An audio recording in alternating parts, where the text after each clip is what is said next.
रुड़की में सड़क निर्माण में लापरवाही, खराब मटीरियल की वजह से खस्ता हाल, अब तक नहीं पहुंचे प्रशासनिक अधिकारी। चमोली में हेमकुंड साहिब की यात्रा पर संशय, हाईकोर्ट के फैसले का इंतजार, यात्रा की सभी तैयारियां पूरी।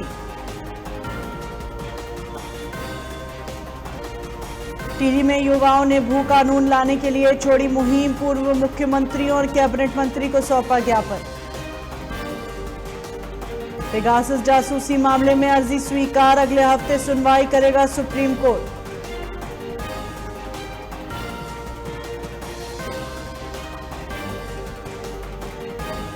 भारत में दूसरा मेडल पक्का, 4-1 से दर्ज की जीत।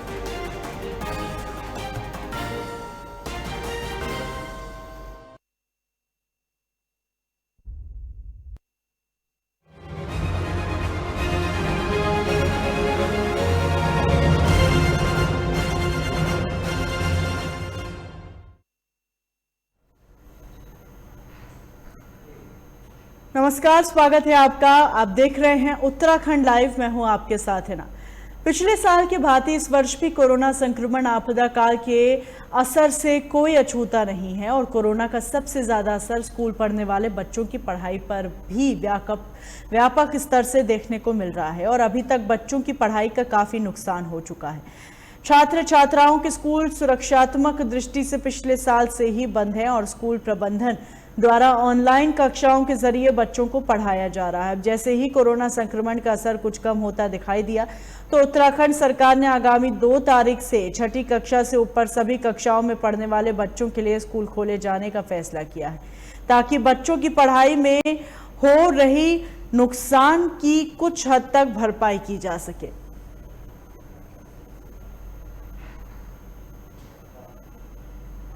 सरकार की गाइडलाइन आ रही है, उसके हिसाब से अभी स्कूल, मैं ये नहीं कहता कि स्कूल ना खोले जाए, क्योंकि शिक्षा भी बच्चों के भविष्य के लिए बहुत ज़रूरी है, लेकिन पूर्ण सावधानी के साथ। उसमें अगर उसको वर्गीकृत किया जाए और उसकी कैटेगरी बना दी जाए कि भाई कक्षा 1 से लेकर कक्षा 10 तक या कक्षा 8 तक या कक्षा 5 तक बच्चों के लिए अलग गाइडलाइन हो, और जो मैच्योर बच्चे हैं, मेरा तात्पर्य 10वीं से ग्रेजुएशन तक के जो बच्चे हैं उनके लिए अलग गाइडलाइन हो, क्योंकि बच्चों में बड़ों में रोग प्रतिरोधक क्षमता का अपने आप में अलग अलग प्रारूप होता है। और फिर मैं ये कहूँगा कि शिक्षा की आवश्यकता को ध्यान में रखते हुए साथ साथ में बच्चों के स्वास्थ्य के अनुरूप ही गाइडलाइन सरकार स्कूल जो शिक्षण संस्थान है उन्हें दे। प्रोटोकॉल का पालन करने के लिए जो है वो संबंधित विभाग को जो है डायरेक्शंस दिया है। इसमें पूर्व में भी पिछले साल भी जो है कुछ अवधि तक जो है जब हायर क्लासेस के लिए स्कूल खुला था तो उस वक्त जो है सैनिटाइजेशन और वहाँ पे जो है सोशल डिस्टेंसिंग पालन करके जो है बिठाना, और किसी का जो है अगर लक्षण है फिर जो है तत्काल सैम्पलिंग करना, इस प्रकार का जो है वो डायरेक्शंस पूर्व में पालन भी किया गया है। इस बार भी उसी का पालन करने का प्रयास करेंगे। और दूसरी बात इम्पोर्टेंटली जो है सिटी एरियाज़ में जो स्कूल बसेस है और जो ऑटोज़ है वहाँ पे जो है काफ़ी मात्रा में जो है बच्चों को बिठा करके ले जाते हैं, उसमें भी जो है ARTO और पुलिस डिपार्टमेंट को जो है डायरेक्शन दे रहे हैं ताकि वो जो है सोशल डिस्टेंसिंग आदि जो है फॉलो होकर के इसका कन्वेंस किया जाए। और किसी को भी अगर हल्का सा भी लक्षण हो तो तत्काल हमें सूचित करें और हम लोग जो है उनका सैम्पलिंग करेंगे और रैंडम सैम्पलिंग भी करते रहें।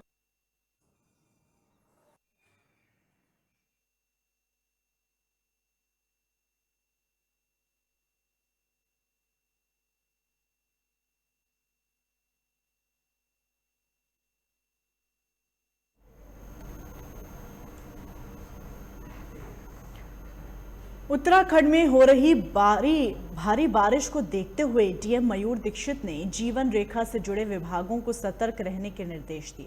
जिला आपात परिचालन केंद्र में बैठक लेते हुए बारिश के कारण बंद राष्ट्रीय राजमार्गों व आंतरिक सड़क मार्गों को तेजी के साथ खोलने के निर्देश दिए। पेयजल लाइनों, बिजली आपूर्ति को युद्ध स्तर पर बहाल करने के निर्देश अधिकारियों को दिए और फील्ड अधिकारियों एवं कर्मचारियों को अलर्ट मोड पर रहने के निर्देश भी दिए।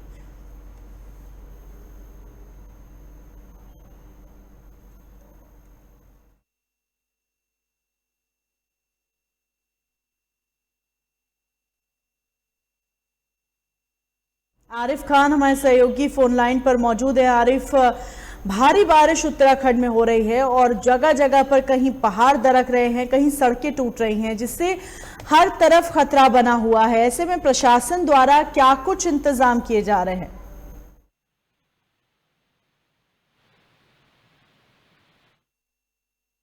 लगातार देखा जा रहा है कि जो रास्ते हैं वो बिल्कुल बंद हो चुके हैं, क्योंकि कई जगह बादल भी फटे और उससे रास्ते बिल्कुल पहाड़ियां नीचे को सिरक गई हैं, तो यातायात व्यवस्था में भी काफी दिक्कतों का सामना करना पड़ रहा है। ऐसे में प्रशासन भी अलर्ट दिखाई दे रहा है और प्रशासन ने जेसीबी वगैरह भेजकर बिल्कुल कार्रवाई करी है। जिलाधिकारी के अगर क्षेत्र में बात करें तो उन्होंने साफ निर्देश दिए हैं कि यातायात में किसी तरह की परेशानी ना पड़े और बिल्कुल रेड अलर्ट भी जारी करा है। और वहाँ बात करें तो लगातार बाढ़ चौकियों का भी निर्माण किया है, जिस तरीके से टोल नंबर भी दिए हैं, उन पे अपनी अगर कोई दिक्कत या परेशानी आती है तो उन नंबरों पर फोन करके समस्या का समाधान भी किया जा रहा है और तहसीलदारों को भी सख्त आदेश किए हैं। जी नाम।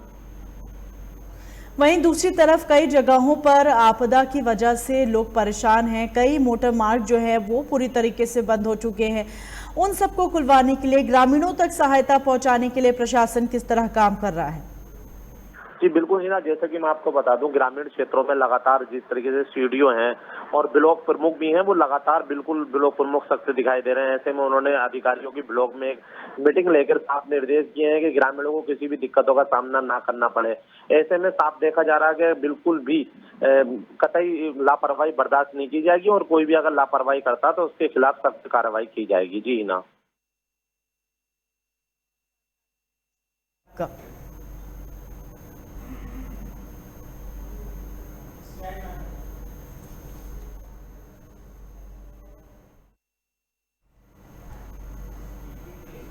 उत्तराखंड में हिमाचल की तर्ज पर भू कानून लाने के लिए शहर से लेकर गांव तक युवाओं में मुहिम छिड़ दी है। पहाड़ का हर नौजवान युवक भू अध्यादेश अधिनियम की मांग कर रहा है, जिससे उत्तराखंड की जमीन पर बाहरी भूमाफियों का कब्जा न हो सके। इसी के चलते टिहरी में कुछ नौजवानों ने एक मुहिम अलग अंदाज में उठाई और इन युवाओं ने उत्तराखंड के वर्तमान से लेकर पूर्व मुख्यमंत्रियों और कैबिनेट मंत्री को उत्तराखंड में भू कानून लाने के लिए ज्ञापन सौंपा। वहीं युवकों ने उत्तराखंड के पूर्व मुख्यमंत्री त्रिवेंद्र सिंह रावत की निंदा की और कहा कि त्रिवेंद्र ने उत्तराखंड की जमीन को बेचने के लिए बाहरी लोगों को थाली सजाकर दे दी। वहीं अगर भाजपा उत्तराखंड में 2022 के चुनाव से पहले भू अध्यादेश अधिनियम लागू नहीं करती है तो इसका खामियाजा 2022 विधानसभा चुनाव में भुगतान करना पड़ेगा।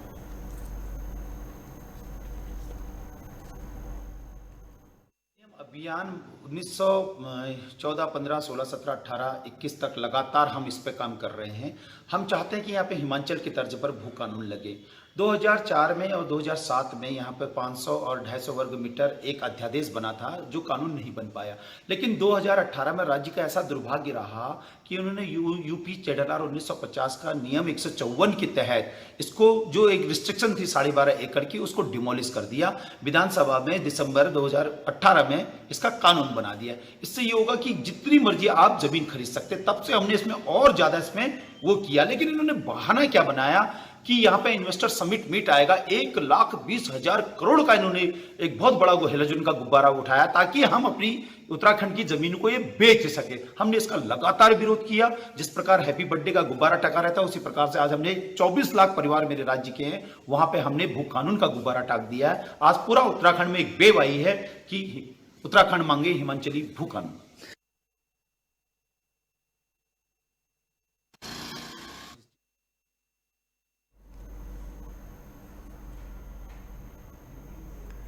उत्तराखंड के इब्राहिमपुर मसाई गांव को जाने वाली सड़क तेज बारिश के चलते टूट गई, जिसके बाद आने वाले लोगों का दर्जनों गांवों से संपर्क टूट गया। बताया जा रहा है ग्रामीणों को बहुत परेशानियों का सामना करना पड़ रहा है। लोगों का कहना है हाल ही में इस मार्ग का कार्य हुआ था और सड़क में खराब मटेरियल लगाए जाने का खामियाजा ग्रामीणों को भुगतना पड़ रहा था। ग्रामीणों का यह भी आरोप है कि अभी तक कोई भी राजनेता या प्रशासनिक अधिकारी इस टूटे रास्ते को देखने नहीं पहुंचा है।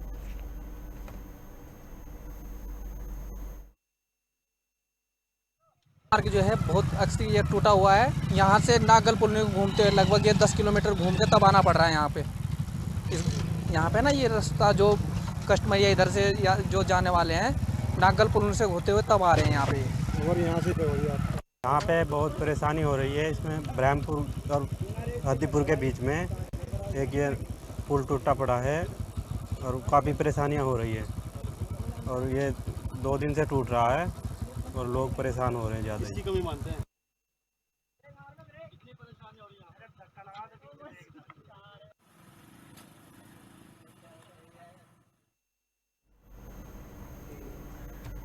चार धाम की यात्रा शुरू होने के साथ साथ हेमकुंड साहिब की यात्रा शुरू होने पर भी संशय बना हुआ है। 10 मई को हेमकुंड साहिब के कपाट खुलने थे, लेकिन कोरोना महामारी की वजह से यात्रा स्थगित करनी पड़ी। उसके बाद लगातार यात्रा संचालित करने को लेकर संशय बरकरार है। हालांकि हेमकुंड साहिब ट्रस्ट ने पहले से ही यात्रा की सभी तैयारियां कर ली हैं। केवल उत्तराखंड सरकार और हाईकोर्ट के फैसले का इंतजार है। वहीं हेमकुंड साहिब में मानसून के समय चारों तरफ घना कोहरा छाया हुआ है, रास्तों पर हरियाली छाई है।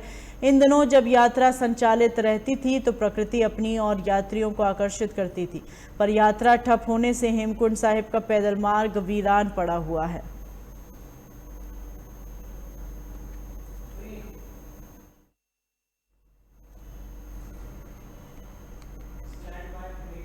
रुकेंगे ब्रेक के लिए। ब्रेक के उस पार खबरों का सिलसिला जारी रहेगा।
दरवाजा बंद। दरवाजा बंद। दरवाजा बंद। क्यों भाई साहब, कहाँ चले? कब से चिल्ला रहे हैं दरवाजा बंद, दरवाजा बंद, दरवाजा बंद। सुनाई नहीं दे रहा? इधर आइए, इधर घुसिए, अंदर चलिए। अरे खुले में शौच जाइएगा तो बीमारी खुल के फैलेगी। दरवाजा बंद तो बीमारी बंद। ठीक कह रहे हैं ना? शौचालय का उपयोग कीजिए और भारत को स्वच्छ बनाइए और साबुन से हाथ धो लीजिएगा।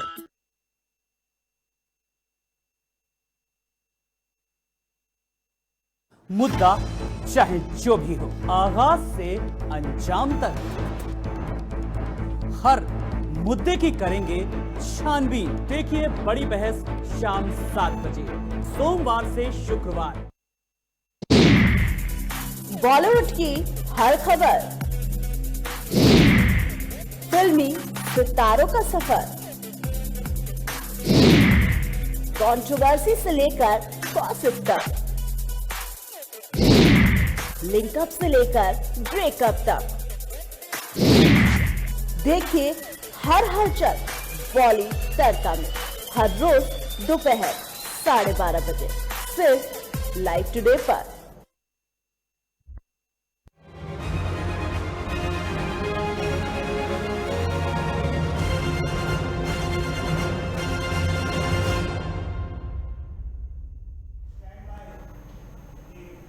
ब्रेक के बाद स्वागत है आपका। उत्तराखंड कांग्रेस की चुनाव समन्वय समिति के अध्यक्ष किशोर उपाध्याय का बड़ा बयान सामने आया। किशोर उपाध्याय ने कहा कि उत्तराखंड विधानसभा चुनाव में वही मुख्यमंत्री का चेहरा होगा जो यहां के लोगों को बिजली, पानी, रसोई गैस, शिक्षा और चिकित्सा जैसी मूलभूत सुविधाएं निःशुल्क देने की बात करेगा। हरिद्वार के होटल में प्रेस से बात करने के दौरान किशोर उपाध्याय ने कहा कि इन सब पर उत्तराखंड के लोगों का अधिकार है। यहाँ के लोग ये सब फ्री नहीं मांग रहे, ये अधिकार उन्हें मिलता ही चाहिए।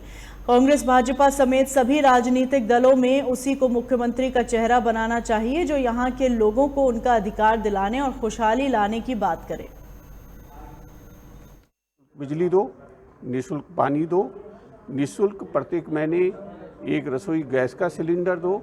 यहाँ के परिवार के एक बच्चे को, बिटिया को सरकारी पक्की नौकरी मिलनी चाहिए।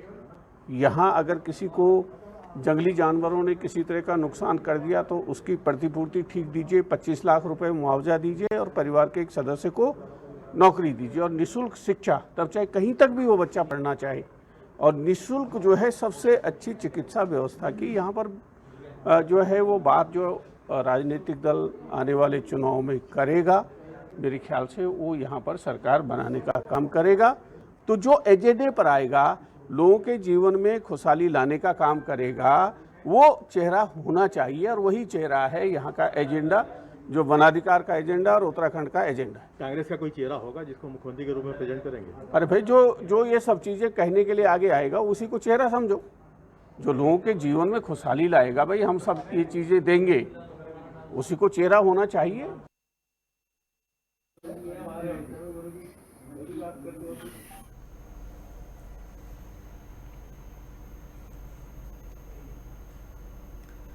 काशीपुर कांग्रेस नव चेतना भवन में महानगर कांग्रेस कमेटी के आह्वान पर समस्त कांग्रेस कार्यकर्ताओं द्वारा तिलक राज बेहड़ व युवा कांग्रेस प्रदेश अध्यक्ष सुमित्र भुल्लर का फूलमालाओं से स्वागत किया। कार्यक्रम का संचालन करते हुए महानगर अध्यक्ष संदीप सहगल एडवोकेट ने पहली बार प्रदेश कांग्रेस कमेटी के नव नियुक्त कार्यकारिणी प्रदेश अध्यक्ष तिलक राज बेहड़ को बधाई दी। कार्यक्रम के दौरान पीसीसी सदस्य डॉक्टर दीपिका गुड़िया ने कहा, प्रदेश कांग्रेस हाईकमान पार्टी में श्री तिलक राज बेहड़ कार्यकारी प्रदेश अध्यक्ष बनाकर तराई में कांग्रेस पार्टी को मजबूत करने का कार्य कर रहे हैं। उन्होंने कहा, भारतीय जनता पार्टी भयभीत है। कांग्रेस हाईकमान द्वारा प्रदेश में जिस प्रकार से नई कार्यकारिणी में 4 कार्यकारी प्रदेश अध्यक्ष व प्रदेश कांग्रेस कमेटी अध्यक्ष माननीय गणेश गोदियाल के कुशल नेतृत्व में कांग्रेस का प्रत्येक कार्यकर्ता मजबूत स्थिति में मिशन 2022 फतेह करने के लिए तैयार है।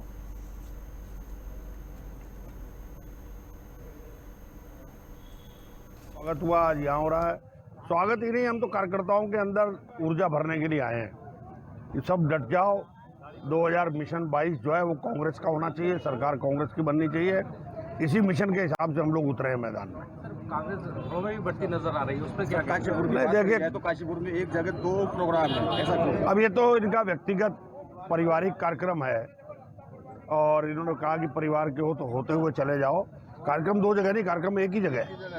कांग्रेसी जो है पूरे नहीं आए यहाँ पर, आधे दूसरे वाले प्रोग्राम में वहीं जा रहे हैं, सब लोग वहीं जा रहे हैं।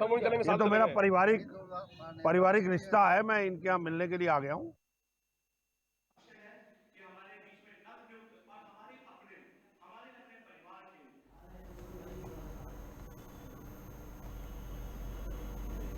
काशीपुर में प्रयास मानव विकास सोसाइटी के अध्यक्षा वंदना चौधरी द्वारा बुके देकर एडवोकेट शैलेंद्र कुमार मिश्रा और उप निरीक्षक देवेंद्र गौरव को सम्मानित किया गया। रैली का शुभारंभ पुलिस उप निरीक्षक देवेंद्र गौरव द्वारा हरी झंडी दिखाकर किया गया। वरिष्ठ अधिवक्ता सोसाइटी के अध्यक्ष वंदना चौधरी शहर में रैली निकालकर समाज के लोगों को मास्क पहनने और सोशल डिस्टेंसिंग बनाए रखने व कोविड-19 के समस्त नियमों का पालन करने और नशा मुक्त आह्वान कर रही थी। जागरूकता रैली में बोलते हुए पुलिस उप निरीक्षक देवेंद्र गौरव ने कहा, हमारा उद्देश्य समाज को जागरूक करना है।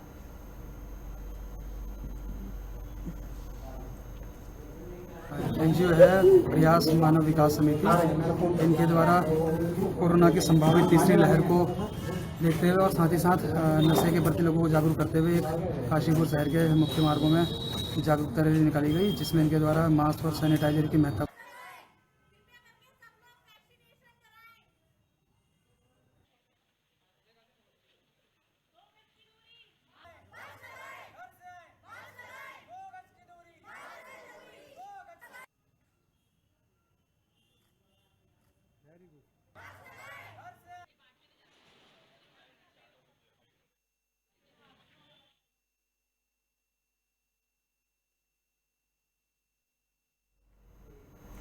उत्तराखंड में पुलिस की ओर से अवैध नशे के खिलाफ लगातार अभियान चलाया जा रहा है। अभियान के तहत पुलिस ने एक युवक को 5.18 ग्राम स्मैक के साथ गिरफ्तार किया। आरोपी के खिलाफ पुलिस ने केस दर्ज कर आगे की कार्रवाई शुरू कर दी। बताया जा रहा है कोतवाली पुलिस टीम गश्त करते हुए बटोली तिराहे के पास पहुंची। उन्हें एक संदिग्ध युवक खड़ा दिखा। पुलिस को देख वह भागने लगा। पुलिसकर्मियों ने दौड़कर युवक को पकड़ लिया। वाली बागेश्वर पुलिस के द्वारा जो है कल चेकिंग करी जा रही थी 28 तारीख को, और बटोली तिराहे के पास में वहाँ पर एक संदिग्ध व्यक्ति इनको मिला, और जब उस पटाया तो उसकी चेकिंग करने के पश्चात उसने स्वीकार किया कि उसके पास स्मैक है वो लेकर के आ रहा है हल्द्वानी से। ऐसी चीज़ अब तक इंट्रोगेशन उसने बताई है। इस आधार पर जो प्रक्रिया अपनाते हुए पुलिस ने तलाशी ली उसकी, और उसके पास से 5.18 ग्राम हमें स्मैक बरामद हुई है, और उसको हमने अरेस्ट करके माननीय मजिस्ट्रेट के समक्ष प्रस्तुत किया जा रहा है। अभी तक पूछताछ में जैसा उसने बताया कि वो हल्द्वानी से इसे लेकर के आ रहा था, उसके कुछ और भी मित्र हैं हल्द्वानी क्षेत्र में है, उनके भी नंबर हमने लिए हैं, और हम कोशिश कर रहे हैं उनको भी ट्रैक करके और उनके विरुद्ध भी अग्रिम कार्रवाई की जाए। और अभी तक जैसा इसने बताया कि स्वयं के द्वारा ये यूज़ नहीं कर रहा था, बल्कि इसको यहाँ बेचने के पर्पज़ से ला रहा था। कुछ रुपए में ये इसने खरीदा और उसमें प्रॉफिट कमाने के पर्पज़ से इसने सोचा था यहाँ पे लाने का, लेकिन इसकी स्टोरी को अभी हम चेक कर रहे हैं, कंफर्म कर रहे हैं। और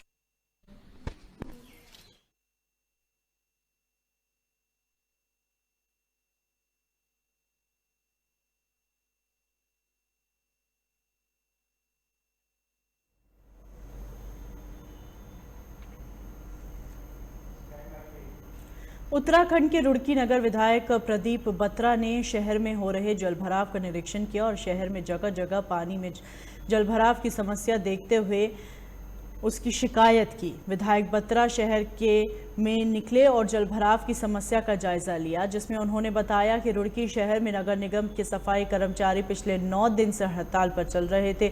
उत्तराखंड के मुख्यमंत्री ने उन्हें आश्वासन दिया जल्द ही उनके वेतन में बढ़ोतरी की जाएगी, जिसके बाद सफाई कर्मचारियों की हड़ताल समाप्त होने की बात कही गई।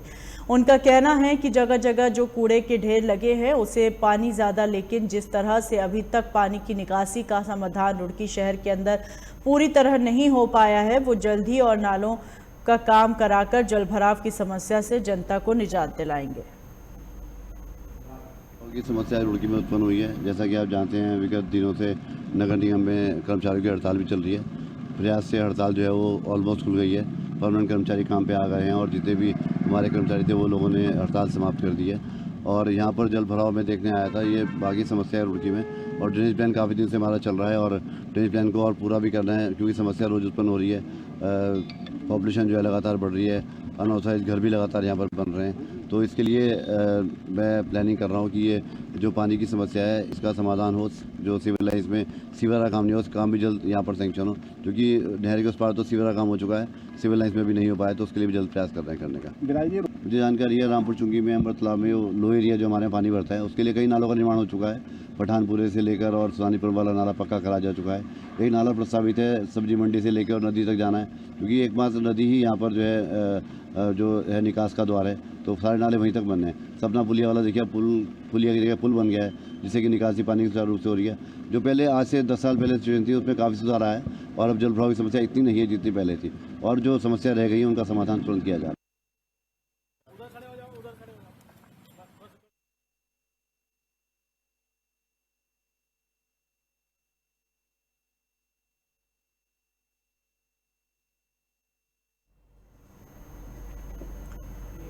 जॉइंट मजिस्ट्रेट रुड़की अपूर्वा पांडे अपने औचक निरीक्षण में मंगलौर नगरपालिका पहुंची। जॉइंट मजिस्ट्रेट के निरीक्षण के दौरान नगरपालिका कर्मचारियों में हड़कंप मच गया। जॉइंट मजिस्ट्रेट रुड़की के द्वारा सभी दफ्तरों का बारीकी के साथ निरीक्षण किया गया और कई कर्मचारियों से दस्तावेजों की बारीकी के साथ जानकारी ली। वहीं मौके पर ही जो खामियां पाई गई उन्हें सुधारने के आदेश दिए गए और उसके बाद जॉइंट मजिस्ट्रेट के द्वारा नगरपालिका के परिसर का भी जायजा लिया गया। हिस्सा है सब डिवीज़न रुड़की का, और इसी के क्रम में आज मैं मंगलौर क्षेत्र में इस भ्रमण पे थी। तो चूँकि नगर पालिका मंगलौर क्षेत्र का एक बहुत अहम हिस्सा है और अधिकांश यहाँ की जो समस्याएं हैं तो जो भी इश्यूज़ हैं उनका निस्तारण मोस्टली नगर पालिका के स्तर से ही होना है, इसलिए आज नगर पालिका ऑफिस में आई और यहाँ पे व्यवस्था का थोड़ा जायज़ा लिया। रेगुलर एक निरीक्षण टाइप का कुछ करा गया है और जो भी नेसेसरी निर्देश हैं समस्त पटल से संबंधित वो संबंधित अधिकारियों को दे दिए गए हैं और आगे भी इस पर अनुपालनाख्या अपेक्षित है।